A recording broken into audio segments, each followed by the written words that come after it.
처음으로 올릴 책은 천년의 수업이라는 책입니다.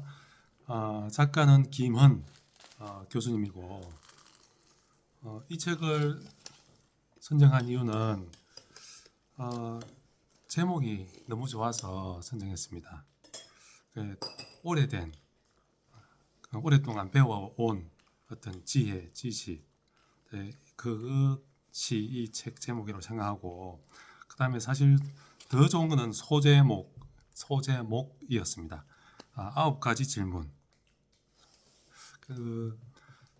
요즘 가장 자주 생각하는 게 질문에 대해서 생각하고 있는 것 같습니다. 뭔가를 질문하다 보면 생각하게 되고, 그래서 생각이 정리되고, 또 새롭게 깨닫게 되고, 질문하는 것이 이제 생각으로 이어진다는 걸 알게 되어서 요즘 가능하면 자주 질문을 생각합니다. 그러면 책 내용을 보겠습니다.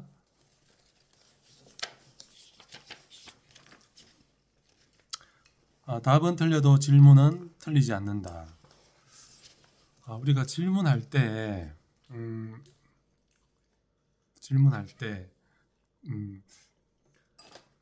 틀린지 맞는지 이렇게 고민을 하기도 하고, 또 그 질문에 대한 답이 없거나 너무 어려울 때도 있습니다. 그런데 시간이 지나면 그 질문의 어떤 가치가 사라지는 게 아니고, 질문을 좀 바꾸면 정말 좋은 질문이 되고 또 좋은 답을 찾을 수 있는 것 같습니다.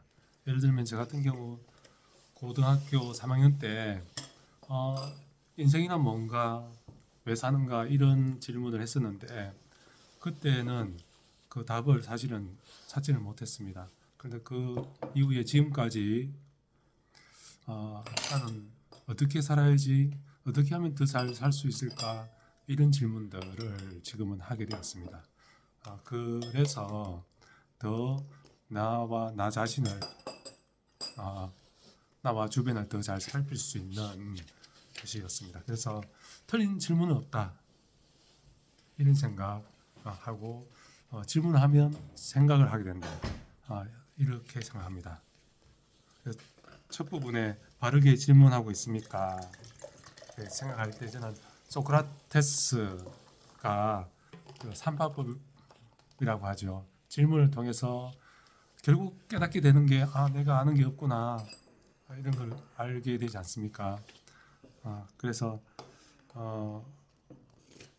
질문을 통해서 정말 새롭게 알아가게 되지 않나 생각하고, 그리고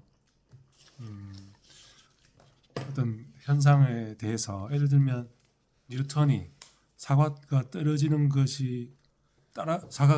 보고 왜 사과가 떨어지지, 이렇게 궁금해할 때 그 만유인력 법칙을 결국은 발견하게 되지 않았습니까? 이게 바로 질문의 힘이 아닌가 생각합니다. 그리고 이제 그리스인들이 가치를 판단하는 3가지 방법이 있다고 합니다. 이익이 되는가, 손해가 되는가.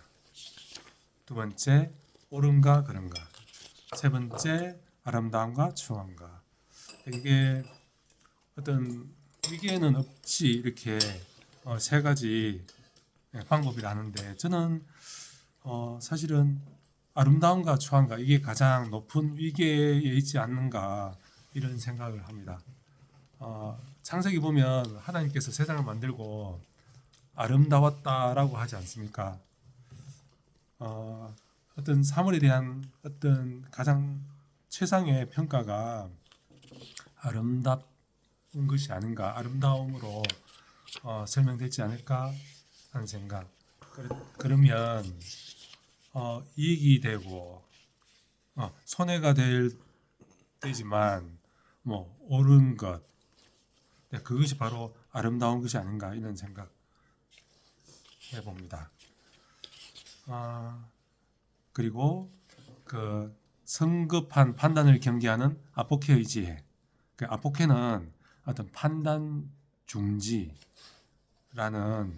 의미인데, 상담을 할 때 그 내담자의 어떤 말에 대해서 옳고 그르고 이렇게 판단하는 게 아니고, 일단 그 내담자의 말을 다 들어보고, 그 다음에 그 사람의 어떤 심정에서 이해하고 공감할 수 있는 데까지 이렇게 갔을 때,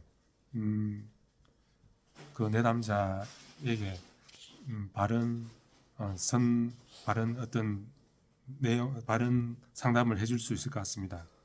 그러지 않고 그냥 어떤 일부분만 듣고 판단해버리고 하면 독단이나 잘못된 어떤 판단을 내릴 가능성이 많을 것 같습니다. 첫 번째 질문, 나는 누구인가? 그래서 아마 가장 중요한 질문이 사실은 나는 누구인가? 그리고 소크라테스가 아폴론 신전에서 너 자신을 알라라는 문구를 말했지 않습니까? 그래서 정말 나 자신을 아는 게 가장 어려운 일이고, 또 아마 평생에 걸쳐서 알아가야 되는 내용인 것 같습니다. 사람은 변하기도 하고, 또 변하기도 하고 하니까 나 자신을 변해가는 나 자신을 알아가는 것이 필요하겠고, 나는 어떤 사람이야 이렇게 단정할 필요는 없는 것 같습니다. 그리고 꿈에 대해서 이야기하는데, 여기서 꿈은 결핍에서 오는 것입니다. 그 결핍이 주는 아픔과 그 아픔을 이겨내려는 몸부림에서 자연스럽게 피어나지요. 네, 그렇습니다. 우리가 부족해야 뭔가를 통해서 그 결핍을 채우려고 합니다. 그래서 우리에게 주어진 결핍, 부족한 걸 부정적으로 볼 게 아니고 나를 채우고 더 성숙시켜 나갈 수 있는, 채워 나갈 수 있는 그런 그릇으로 보면 어떨까 하는 생각이 들었습니다.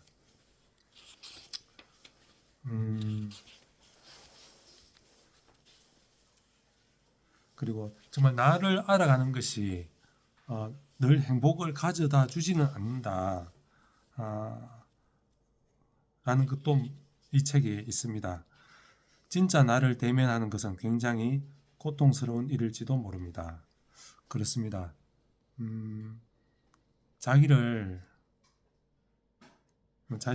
어떤 아픔을 아는 것, 약점을 아는 것, 이런 것이 고통스러울지라도 그것을 직면하고 해결하려고 할 때 성장이 일어나는 것 같습니다. 일어납니다. 그래서 비록 행복을 가져다 주지 못할지라도 성장을 위해서는 자신을 직면해야 되겠습니다. 그 다음에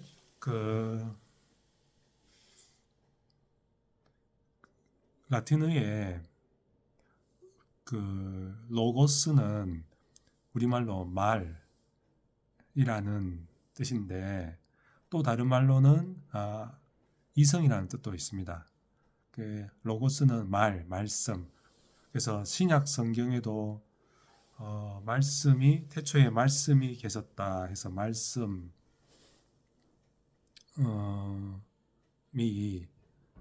예수님이 말씀으로 표현되어 있는데, 그 말씀을 다르게 또 표현하면 이성. 그래서 여기에서 말하는 이성이 절대 이성 이렇게 생각하면 어떨까 생각합니다. 우리가 보통 이성적이다 하면 부정적인 의미도 가질 수 있는데, 예수님을 절대 이성이라고 표현해서 그 이성, 우리가 아마도 이성적이지 않아서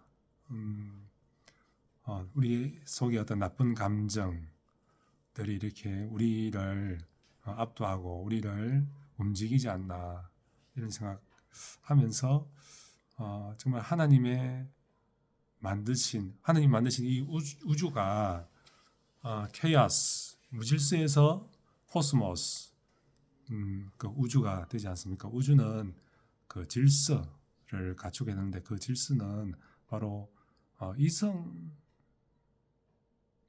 이성을 통해서 이루어진다고 생각합니다. 그래서 우리가 하나님이 주시는 깨우침, 하나님이 주시는 이성을 음,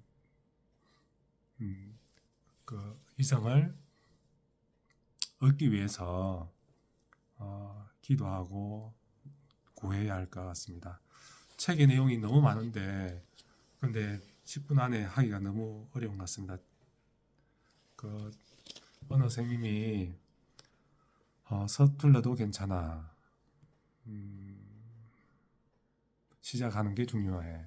이런 말씀을 하셨는데 처음 서툴렀습니다. 하지만 시작을 해봅니다. 감사합니다.